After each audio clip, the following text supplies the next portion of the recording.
जब प्रधानमंत्री लगातार अपने तीसरे कार्यकाल का भविष्यवाणी के साथ दुनिया की तीसरी अर्थव्यवस्था भारत के बनने की बात करते आ रहे हैं, तब आज विपक्षी गठबंधन इंडिया की तीसरी बैठक सीटों के जल्द बंटवारे समेत 3 संकल्प को लेकर पूरी हुई। चौथी बैठक दिल्ली में होगी, यह फैसला भी हो गया, लेकिन सीटें बटेंगी कैसे, पिक्चर अभी बाकी।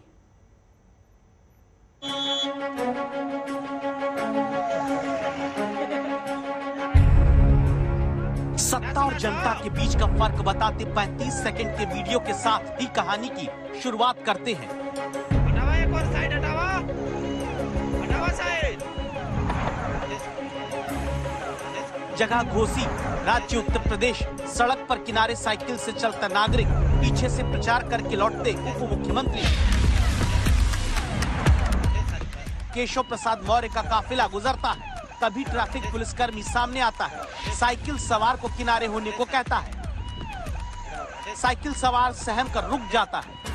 बगल से मंत्री जी का काफिला तेजी से गुजरने लगता है। एक आवाज आती है, ट्रैफिक पुलिसकर्मी साइकिल सवार को हल्का बल लगाकर किनारे कर देता है। साइकिल सवार संभल नहीं पाता, सड़क किनारे गिरी साइकिल उठाने में लड़खड़ा जाता है। निरीह होकर देखने लगता है पुलिसकर्मी और नेताजी के काफिले को।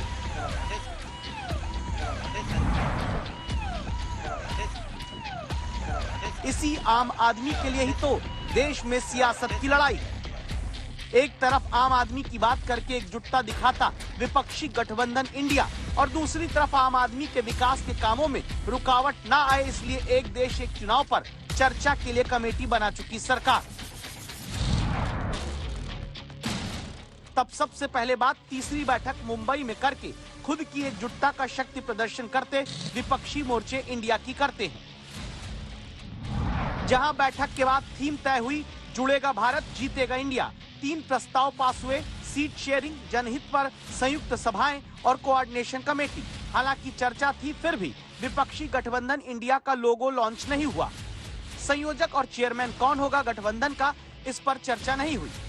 सबसे बड़ी बात सीट शेयरिंग की सामने आई, यानी नरेंद्र मोदी को हराने के लिए बीजेपी के खिलाफ मिलकर सीटों के बंटवारे को जल्द से जल्द पूरा करने की सहमति। एक कोऑर्डिनेशन कमेटी होगी और दूसरी कि जल्दी से जल्दी जो सीट शेयरिंग का मामला है उसको हम डिस्कस करके उसमें हम रेजोल्यूशन निकाल देंगे। सभी लोगों को एकोमोडेट करके आगे सीट शेयरिंग अब शुरू होगा। सीट शेयरिंग, और सीट शेयरिंग में हम लोग सब लोग सफल होंगे, कोई दिक्कत कठिनाई नहीं होगी, कहीं कोई हर्डल नहीं होगा। तो सब मिल करके और सारा अच्छा काम कर रहे हैं, तो सबको लेकर के आगे बढ़ाना है। और तो इसीलिए जरूरी है कि अब सब लोग, अब अच्छा हो गया है, सब लोगों को अपना अपना अधिकार था, तो लेकिन अब इतना ज्यादा हम कोशिश करते रहे, बहुत कहते रहे कि जरा मिल जाइए, तो बात समझते समझते हो गया। किसी ने सीट शेयरिंग करवाने की जिम्मेदारी ली है, किसी ने मीडिया की जिम्मेदारी ली है। मुझे पूरी उम्मीद है कि आने वाले समय के अंदर पूरा भारत इकट्ठा होगा और इस अहंकारी, भ्रष्टाचारी, तानाशाही सरकार का पतन का कारण बनेगा।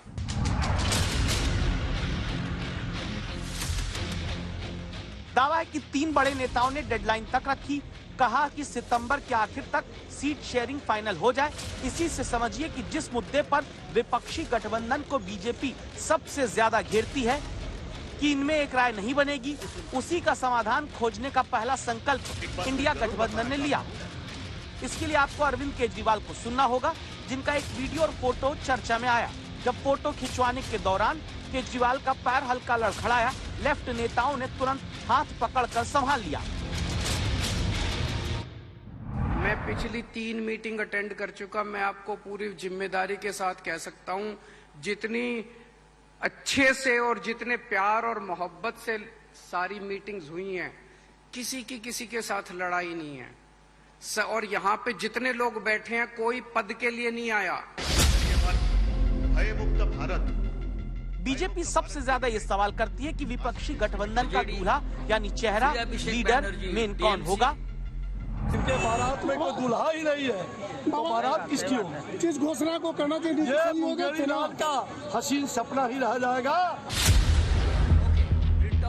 दल मिले हैं दिल नहीं जिनके लिए कहा जाता है और पूछा जाता है कि नेता कौन, उसका फैसला तो नहीं हुआ, लेकिन लालू यादव पहली बैठक से लेकर तीसरी बैठक तक संदेश देते आ रहे हैं। शादी करिए और हम लोग बराती चलें और शादी करिए, बात मानिए। हम सब एक हैं और एक होकर के हम लोग इस लड़ाई को लड़ रहे हैं और राहुल गांधी जी को भी हम काफी मजबूती के साथ विश्वास हम लोग दिलाते हैं कि हम सब एकजुट होकर के सभी लोगों को एकोमोडेट करके आगे सीट शेयरिंग अब शुरू होगा। इंडिया को ये संघ है, हम लोग जिताएंगे और मोदी को हटाएंगे और देश को बचाएंगे। लोगो लॉन्च नहीं हुआ, लेकिन तीसरी बैठक तक ये जरूर साफ हो गया कि जब प्रधानमंत्री तीसरे कार्यकाल की बात मजबूती से कहते हैं तो फिलहाल उसे रोकने के लिए विपक्ष के गठबंधन का ढांचा खड़ा हुआ है, लेकिन अभी काम बहुत बाकी है। मौसमी सिंह के साथ साहिल जोशी, मुंबई आज तक। आज इंडिया गठबंधन की तीसरी बैठक में 5 कमेटी पर जरूर सहमति बन गई, जिसमें से मुख्य कमेटी है कोऑर्डिनेशन कमेटी, जिसमें पहले 13 सदस्यों का नाम आया, बाद में एक नाम सीपीएम के एक सदस्य का और जोड़ा गया। ये कमेटी ही आगे तय करेंगी कि कैसे विपक्ष का मोर्चा मिलकर मुद्दे उठाएगा, रैली करेगा, प्रेस कॉन्फ्रेंस करेगा, बीजेपी को घेरेगा। उससे पहले आज की 4 बातें साफ दिखी: महंगाई, अदानी विवाद, झूठ बोलकर सत्ता हासिल करना, जांच एजेंसियों का विपक्षी नेताओं के खिलाफ इस्तेमाल। इन 4 मुद्दों पर विपक्ष के नेताओं की बोली एक रही।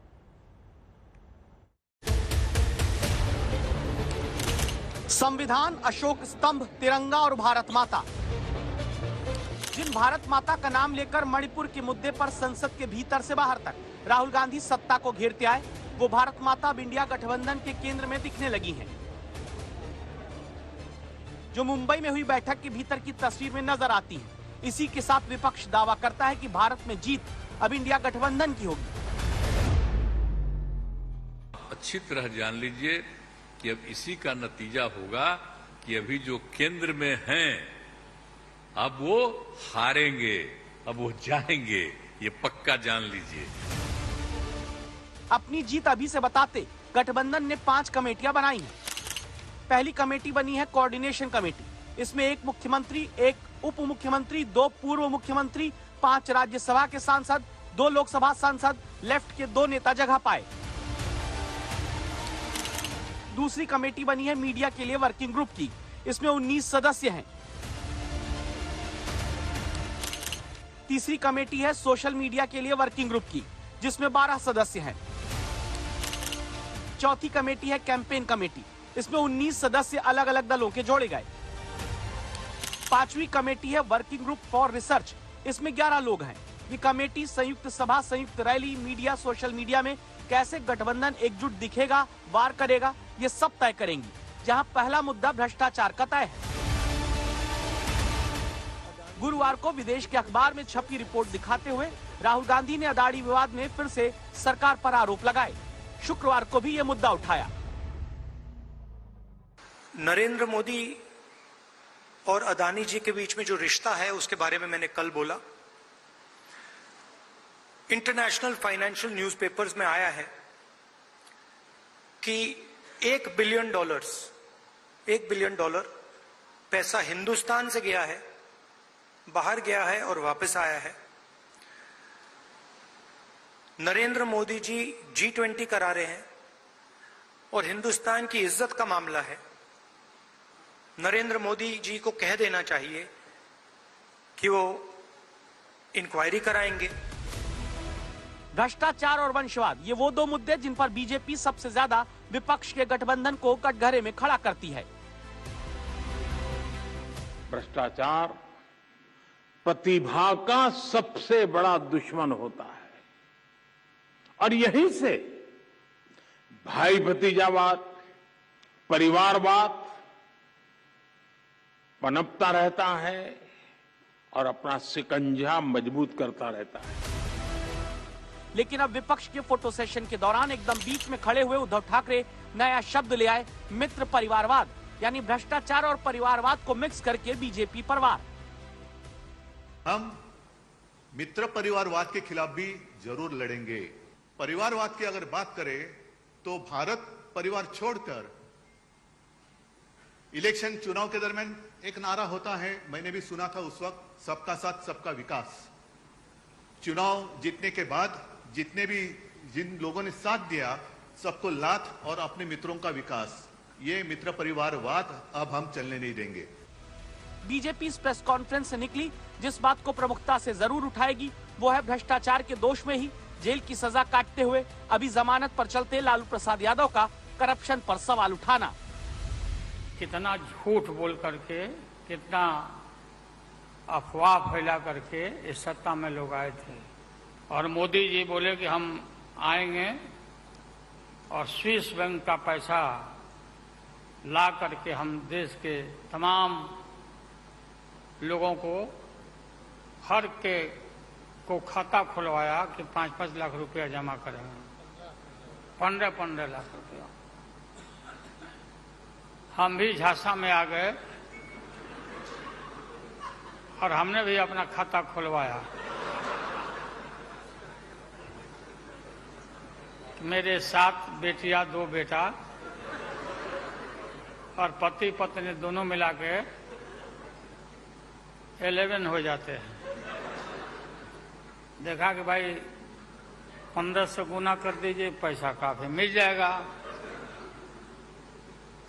हमने तो पशुपालन में कोई पैमानी शैतानी भ्रष्टाचार नहीं किया जो भ्रष्टाचार नरेंद्र मोदी कर रहे हैं, करा रहे हैं। आपको क्या लगता है कि लालू जी बैठ के वहां चिंतन करेंगे देश में किस प्रकार से विकास हो? आपको क्या लगता है लालू प्रसाद यादव जी बैठ के वहां पर चिंतन करेंगे कि देश में चमचमाती सड़कें बने? कदाचित नहीं, वो केवल चिंतन करेंगे हमार दुईगो बबुआ का की होई। जब प्रधानमंत्री 225 से ज्यादा सीटों पर पिछले चुनाव में 50% से अधिक वोट से मिली जीत को जनता का बड़ा भरोसा बताते हैं, तब राहुल गांधी विपक्ष की ताकत दिखाकर कहते हैं कि इंडिया गठबंधन के नेता 60% लोगों का प्रतिनिधित्व कर रहे हैं।